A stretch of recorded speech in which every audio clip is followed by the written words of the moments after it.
والے نے ایک سوال کیا، ارے مولانا آپ سناتے ہیں کہ غوث پاک تو 12 سال کی ڈوبی ہوئی کشتی کو باہر لے آئے، یہ تو خدا کے بھی کام نہیں ہے، اللہ کے بھی کام نہیں، اس سے بڑھ کر کے آپ نے غوث پاک کو بتا دیا۔ میرے عزیزوں میں آپ کو بتاتا ہوں بات ہوئی کیا تھی۔ دریا کے کنارے سے آپ کا گزر ہو رہا تھا، ایک بوڑھی عورت کو روتے ہوئے دیکھا۔ مرید سے پوچھو اس کو کیا بات ہے، کیوں روتی ہے؟ معلوم کیا تو پتا چلا کہ اس خاتون کا اکلوتا بیٹا تھا، بڑے نازوں سے پالا تھا، اس عورت نے شادی کی، بارات آ رہی تھی اور کشتی جو ہے دریا میں غرق ہو گئی، ڈوب گئی، باہر نہ آ سکی۔ مشہور کرامت ہے غوث پاک کی۔ تو وہ ڈوب گئی اور اس بوڑھی عورت کا دل تو ماں کا ہے، بیٹے کے یاد میں روز آتی ہے، روتی ہے اور شام واپس چلی جاتی ہے، روز روتی ہے۔ غوث پاک رضی اللہ تعالیٰ عنہ کو اس پر رحم آیا، اللہ کریم کی بارگاہ میں سفارش کی، اے رب کریم تو نیست سے ہست کرنے والا، تو پانی کے قطرے سے پورا انسان بنانے والا، تو راکھ کے ڈھیر کو بھی اگر چاہے تو زندہ انسان کھڑا کر دے، مولا قادر مطلق ہے، اس خاتون پر رحم فرما اور اس کا بیٹا واپس لوٹا دے۔ غوث پاک کی دعا چل رہی تھی، تھوڑی دیر دیکھنے کے بعد دریا میں ایک بھونچال سا طوفان سا آیا، پانی کے اندر ایک عجیب سی سرسراہٹ ہوئی، تھوڑی دیر کے بعد دیکھا تو ایک کشتی برآمد ہوئی۔ غوث پاک نے صرف اس خاتون کے بیٹے کی زندگی مانگی تھی، مگر صدقے میں اللہ نے پوری بارات کی زندگی لوٹا دی، پوری بارات واپس آ گئی، اور وہ خوشی خوشی غوث پاک رضی اللہ تعالیٰ عنہ کا شکر کرتے ہوئے گھر گئے۔ 12 سال کے بعد مچھلیاں کھا گئی ہوں گی، کشتی کے پرزے ختم ہو گئے ہوں گے، لیکن رب ذوالجلال قادر مطلق تھی۔ دوسرے دن کو رمضان شروع ہونے تھا اور چاند میں اختلاف ہو گیا، جیلان میں، یہ جیلان ایران کا ایک علاقہ ہے، اس کو گیلان بھی کہتے ہیں، جہاں آپ کی پیدائش ہوئی۔ لوگوں کے دوران شک پیدا ہوا کہ چاند ہوا کہ نہیں ہوا۔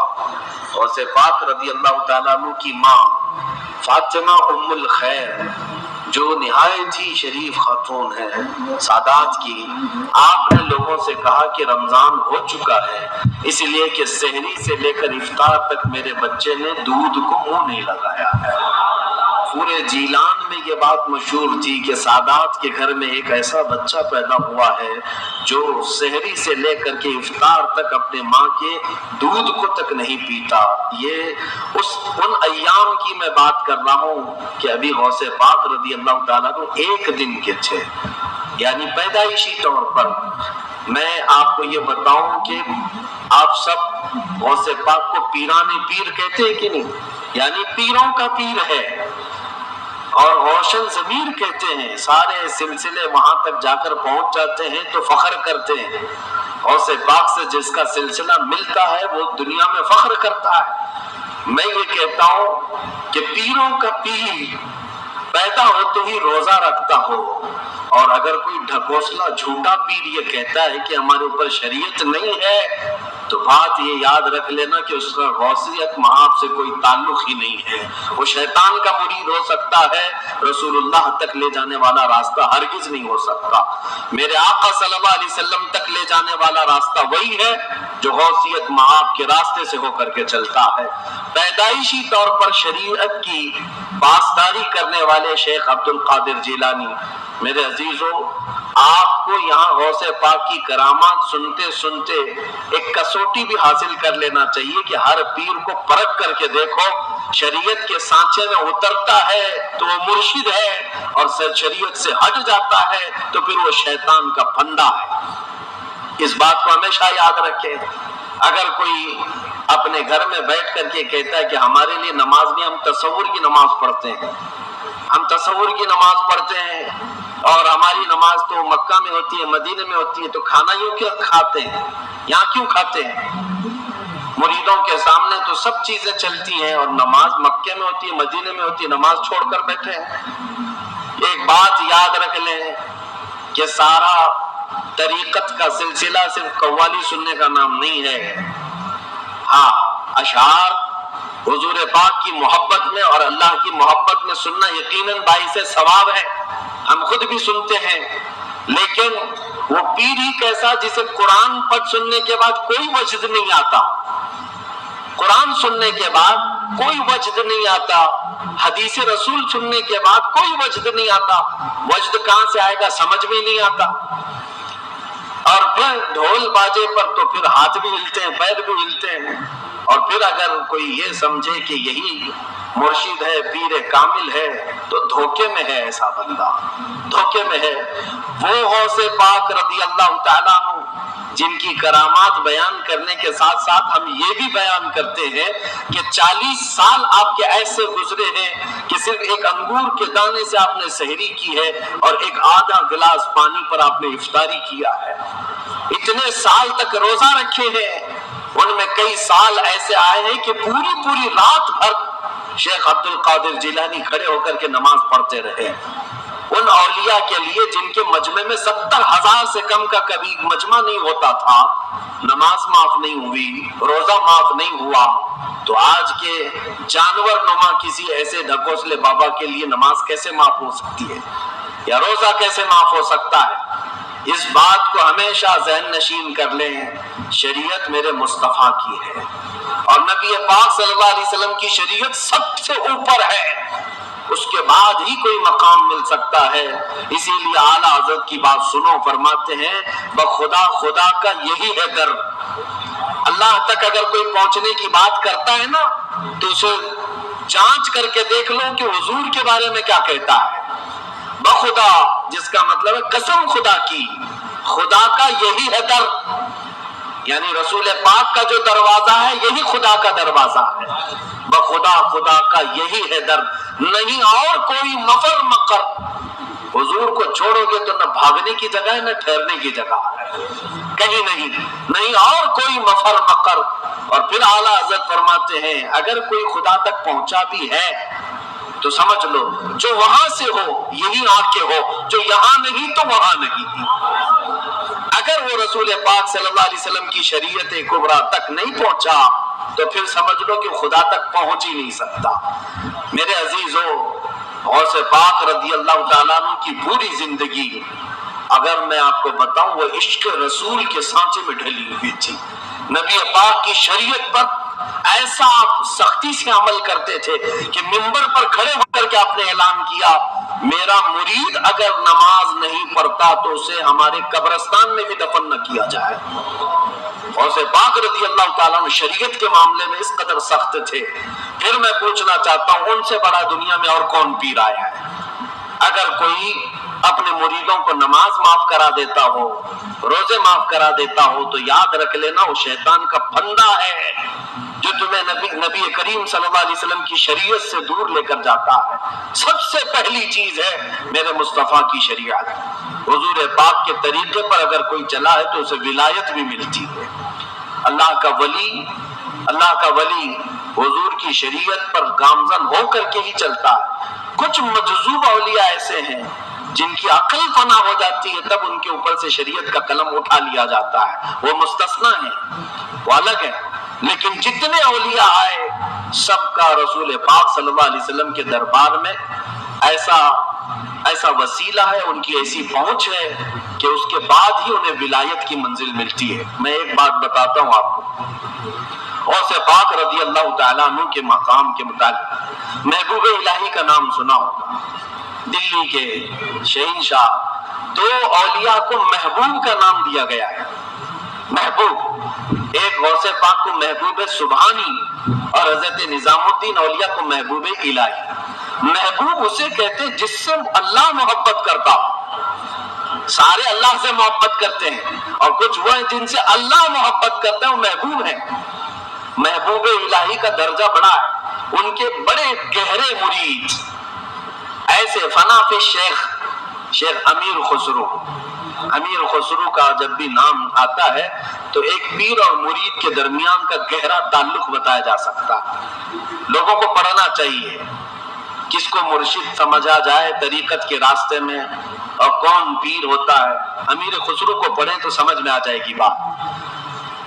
امیر خسرو ایک بار پانی پت گئے ہوئے تھے، پانی پت میں اس وقت ابو علی شاہ قلندر رحمت اللہ تعالی علیہ موجود تھے. یہ محبوب الہی کے ہم زمانہ ہیں، اسی زمانے کے. ان کی کرامات کا حال بھی بہت بڑا تھا.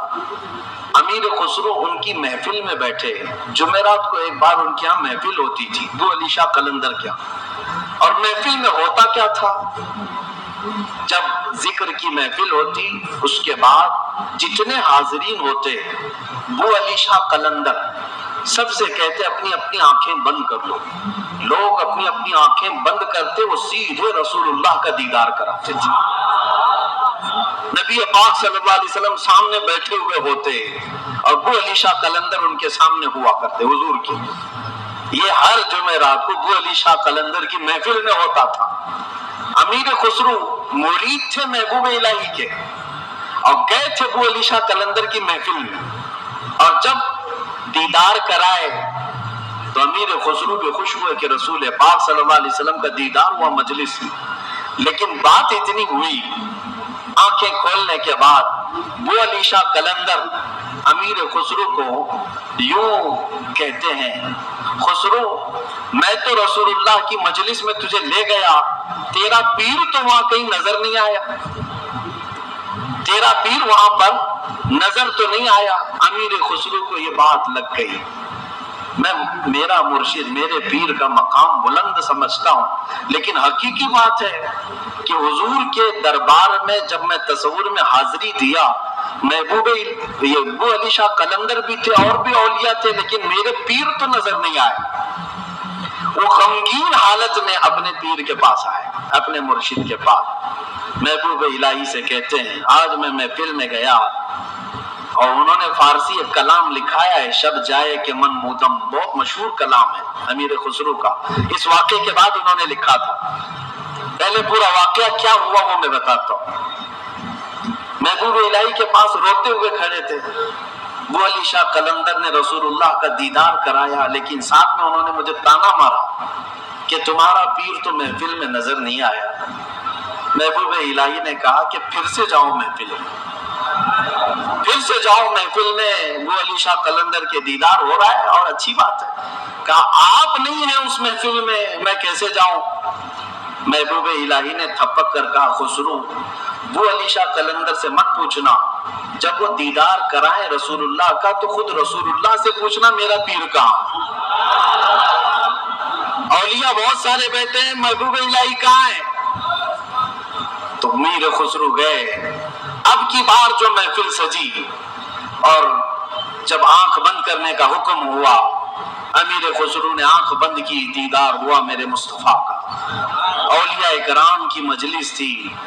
خسرو کہتے ہیں میں آگے بڑھا، نبی کونین صلی اللہ تعالی علیہ وسلم کے دربار میں دست بستہ عرض کیا یا رسول اللہ اولیاء کی محفل ہے، یہاں پر میرے مرشد نظام الدین اولیاء نظر نہیں آتے.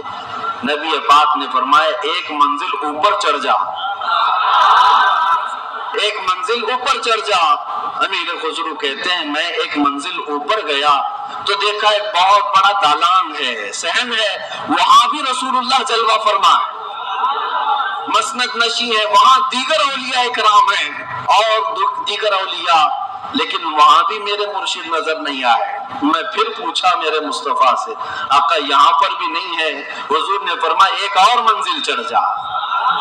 خسرو کہتے ہیں میں تیسری منزل پر آیا، وہاں بھی حضور بیٹھے تھے، لیکن اولیاء کی محفل میں میرے پیر نظر نہیں آئے. پھر پوچھا، حضور نے ایک اور منزل چڑھائی، یہاں تک کہ 7 منزلیں چڑھ لی. امیر خسرو کہتے ہیں اب اوپر جیسے جیسے جاتا تھا مجمع کم ہوتا جاتا تھا، تھوڑے تھوڑے سے رہ جاتے تھے. 6ٹھی منزل پر آیا، جب بھی میں اپنے مرشد کو نہیں پایا، پریشان ہو کر پوچھا تو کہا ایک اور منزل چڑھ جا. اوپر گیا تو وہاں مصطفیٰ کریم صلی اللہ علیہ وسلم مسند نشین ہیں.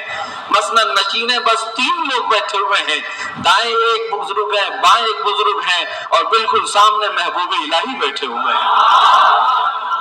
امیر خسرو کہتے جیسے ہی مجھے اپنے پیر کا چہرہ نظر آیا میں نے آنکھیں کھول دی، رقص کنا ہو گئے. جو فنا فی شیخ تھے، پھر انہوں نے کلام لکھا شب جائے کہ من بودم، وہ رات کیسی تھی جس میں میں تھا اور خود رسول اللہ مجلس کے امیر تھے، مجلس کے شمع میرے مصطفیٰ تھے، گنگناتے ہوئے اپنے مرشد کے پاس آئے۔ اب جو بات مجھے کہنا تھا، جس کے لیے میں نے یہ واقعہ چھیڑا، سنیے آپ، میں نے یہ واقعہ محبوب الہی کا کیوں بتایا۔ آئے محبوب الہی کے پاس، خوش تھے، وجد کنا تھے۔ محبوب الہی نے پوچھا خسرو دیکھا ہے اپنے مرشد کو؟ کہا ہاں، میرا مقصد، میری مراد پوری ہو گئی۔ اس کے بعد محبوب الہی نے کہا کیا کسی اور کو وہاں نہیں دیکھا؟ امیر خسرو نے کہا میری توجہ ہی نہیں گئی، میں نے مرشد کو دیکھا تو پھر خیال نہ رہا۔ محبوب الہی سے پوچھنے لگے حضور اس منزل میں جو رسول اللہ کے دائیں اور بائیں تھے وہ کون تھے؟ تب محبوب الہی نظام الدین اولیاء نے کہا ان کے بائیں جانب خواجہ غریب نواز تھے اور بائیں جانب پیران پیر غوث اعظم بغدادی موجود تھے۔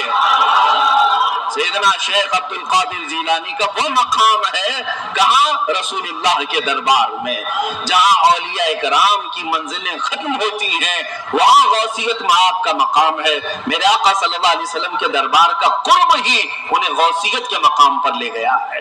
میرے عزیزو، بہت سارے لوگ اگر یہ سمجھتے ہیں کہ ان کی بڑی کرامتیں ہیں اس لیے ان کو غوث کا مقام ملا ہے، وہ بہت بڑے عالم تھے، بہت بڑے زاہد تھے، بہت بڑے پرہیزگار تھے اس لیے غوثیت کے مقام پر پہنچے۔ میں کہتا ہوں یہ ساری جگہ اپنی، یہ سارے مقامات اپنی جگہ پر، غوث پاک غوثیت کے مقام پر پہنچے تو عشق رسول کی بنیاد پر پہنچے، میرے مصطفیٰ کریم صلی اللہ علیہ وسلم سے بے پناہ محبت کی بنیاد پر پہنچے۔ اس لیے میں نے زندگی میں دیکھا ہے جب کبھی کوئی رسول اللہ کی طرف انگلی بھی اٹھاتا یا اعتراض کرتا اپنی کرامتوں سے اس کا منہ توڑ جواب دے دیتے تھے، اپنی کرامتوں سے غوث پاک رضی اللہ تعالیٰ عنہ ان کا جواب دیتے۔ اگر کسی نے حضور پاک صلی اللہ تعالیٰ علیہ وسلم پر اعتراض کیا کہ انہوں نے مردوں کو زندہ نہیں کیا تو غوث پاک نے اپنی ٹھوکر سے مردہ زندہ کر کے دکھایا۔ 400 سال بعد غوث پاک رضی اللہ تعالیٰ عنہ اعلان کرتے تھے تو رسول اللہ کے بارے میں بات کرتا ہے، میں ان کے بیٹے کے بیٹے کے بیٹے کے بیٹے کے بیٹے 400 سال بعد آیا ہوں اور اللہ نے میرے پاؤں میں یہ طاقت دی ہے کہ قبر کو ٹھوکر لگاؤں تو مردہ زندہ کھڑا ہو جائے، اور جس کی میں نسل سے ہوں وہ اگر کہیں ٹھوکر لگائے پورا قبرستان کھڑا ہو سکتا ہے۔ نبی پاک صلی اللہ تعالیٰ علیہ وسلم کی ذات پر اگر کوئی انگلی اٹھاتا میرے غوث اس کو اپنی کرامت سے جواب دیا کرتے۔ عزیزان گرامی وقار، سلطان الاولیاء غوث پاک رضی اللہ تعالیٰ عنہ سے اپنا رشتہ مضبوط کرو، اپنے نسبتوں میں قادری پٹا ضرور رہے، قادری نسبت ضرور رہے، اس لیے کہ یہ نسبت ہی ایسی ہے جس پر پوری دنیا فخر کرتی ہے۔ قیامت میں منادی دے گا یہ ندا قادریوں کو، کہاں ہے قادری کر لے نظارہ غوث اعظم کا۔ میری علاج کس کے ہاتھ ہے؟ بغداد والے کے، مصیبت ٹال دینا کام کس کا؟ غوث اعظم کا۔ اسی لیے میرے عزیزو، ہم نے غوث پاک رضی اللہ تعالیٰ عنہ کی زندگی پاک میں دیکھا ہے اللہ تعالیٰ نے ان کو تصرف دیا تھا، وہ طاقت عطا کی تھی کہ وہ اللہ کریم کی بارگاہ میں ایسی مقبولیت کے مقام پر تھے کہ خلاف عادت کام ان سے صادر ہوئے۔ خلاف عادت کام جب اولیاء سے ہوتے اسی کو کرامت کہتے۔ بعض لوگ ابھی عقل کے گھوڑے دوڑاتے اور کہتے ایسا کیسے ہو سکتا ہے؟ یہ سب تو مولانا لوگوں کی پھکائی ہے، یہ جملے بازی ہے۔ ان کو قرآن پاک سے اگر تعلق ہو تو میں بتاؤں۔ اب میں ایک بات آپ سے بتاتا ہوں، غوث پاک کی ایک کرامت جس پر ابھی میں چند دن پہلے سن رہا تھا۔ کوئی بیچارہ جس کی عقل پر فالج کا اثر ہوا ہے، یہ وہ لوگ ہیں جن کو میرے مصطفیٰ کریم صلی اللہ تعالیٰ علیہ وسلم سے بغض ہے، عداوت ہے، اور دوسرے راستے پر چل پڑے اور اولیاء کرام کو چن چن کر کے نشانہ بناتے ہیں، جن کا تعلق نجد سے ہے، وہابیت سے ہے، سلفیت نام رکھتے ہیں۔ بہرحال لیکن سوال کرنے والے نے ایک سوال کیا، ارے مولانا آپ سناتے ہیں کہ غوث پاک تو 12 سال کی ڈوبی ہوئی کشتی کو باہر لے آئے، یہ تو خدا کے بھی کام نہیں ہے، اللہ کے بھی کام نہیں، اس سے بڑھ کر کے آپ نے غوث پاک کو بتا دیا۔ میرے عزیزوں، میں آپ کو بتاتا ہوں بات ہوئی کیا تھی۔ دریا کے کنارے سے آپ کا گزر ہو رہا تھا، ایک بوڑھی عورت کو روتے ہوئے دیکھا۔ مرید سے پوچھو اس کو کیا بات ہے، کیوں روتی ہے؟ معلوم کیا تو پتا چلا کہ اس خاتون کا اکلوتا بیٹا تھا، بڑے نازوں سے پالا تھا، اس عورت نے شادی کی، بارات آ رہی تھی اور کشتی جو ہے دریا میں غرق ہو گئی، ڈوب گئی، باہر نہ آ سکی۔ مشہور کرامت ہے غوث پاک کی۔ تو وہ ڈوب گئی، اور اس بوڑھی عورت کا دل تو ماں کا ہے، بیٹے کے یاد میں روز آتی ہے، روتی ہے اور شام واپس چلی جاتی، روز روتی ہے۔ غوث پاک رضی اللہ تعالیٰ عنہ کو اس پر رحم آیا، اللہ کریم کی بارگاہ میں سفارش کی، اے رب کریم، تو نیست سے ہست کرنے والا، تو پانی کے قطرے سے پورا انسان بنانے والا، تو راک کے ڈھیر کو بھی اگر چاہے تو زندہ انسان کھڑا کر دے، مولا قادر مطلق ہے، اس خاتون پر رحم فرما اور اس کا بیٹا واپس لوٹا دے۔ غوث پاک کی دعا چل رہی تھی، تھوڑی دیر دیکھنے کے بعد دریا میں ایک بھونچال سا، طوفان سا آیا، پانی کے اندر ایک عجیب سی سرسراہٹ ہوئی، تھوڑی دیر کے بعد دیکھا تو ایک کشتی برآمد ہوئی۔ غوث پاک نے صرف اس خاتون کے بیٹے کی زندگی مانگی تھی، مگر صدقے میں اللہ نے پوری بارات کی زندگی لوٹا دی، پوری بارات واپس آ گئی، اور وہ خوشی خوشی غوث پاک رضی اللہ تعالیٰ عنہ کا شکر کرتے ہوئے گھر گئے۔ 12 سال کے بعد مچھلیاں کھا گئی ہوں گی، کشتی کے پرزے ختم ہو گئے ہوں گے، لیکن رب ذوالجلال قادر مطلق ہے، ہم ان لوگوں کو یہی تو کہتے ہیں جو جلا کر کے سمجھتے ہیں کہ اب کوئی نہیں اٹھا سکتا ان کو، راکھ پانی میں بہا کر کے سمجھتے ہیں کہ اب ان کا حساب کتاب نہیں ہو سکتا۔